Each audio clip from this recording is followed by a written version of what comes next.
Some of the key marginals in this week's general election will be fought out in Scotland, with North East Fife held by the SNP on a majority of just 2 votes in the last ballot. Liberal Democrat leader Jo Swinson could have a battle on her hands in East Dunbartonshire, which she reclaimed for her party in 2017, while the Tories will hope to retain Stirling after claiming a narrow win 2 years ago. Meanwhile, Labour's Lesley Laird defends Kirkcaldy and Cowdenbeath, which has been in the spotlight after the SNP's candidate was suspended over allegations of anti-Semitism. Here are the key seats to watch in Scotland on December 12. North East Fife, the most marginal constituency in all of the UK going into the general election. In 2017, Stephen Gethins of the SNP was re-elected as MP for the area after polling just 2 more votes than the Liberal Democrats, and after 3 recounts. The seat is the number 1 target for the Liberal Democrats, who have had their candidate Wendy Chamberlain, the party's spokeswoman for constitutional relations, in place since June 2018. Mr Gethins was given a boost when former Lib Dem councillor Frances Melville announced she would be voting for the SNP this time round. With both the SNP and Liberal Democrats opposed to Brexit, tactical voting around the issue of Scottish independence could be key in determining who wins the seat.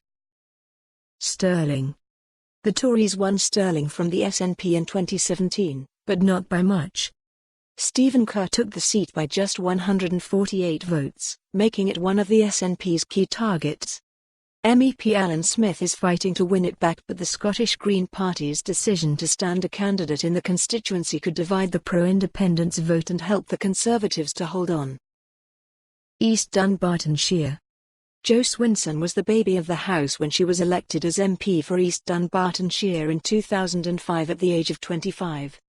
She represented the constituency until 2015, when a wave of support for the SNP in the aftermath of the independence referendum and a loss of support for the Liberal Democrats following their period in collation with the Tories at Westminster, led her to lose to the SNP's John Nicholson.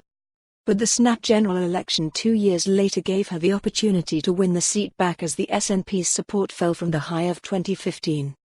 After being criticised for her stance on Brexit, with Ms Swinson vowing a Lib Dem government would immediately revoke Article 50, there have been suggestions she could be about to lose her Westminster berth for a second time. East Renfrewshire. In the last decade, the constituency of East Renfrewshire, on the outskirts of Glasgow, has been represented by Labour, the SNP and the Conservatives. The seat was once the safest Conservative constituency in all of Scotland until Labour secured a shock vie. For more on this story, visit the news article link.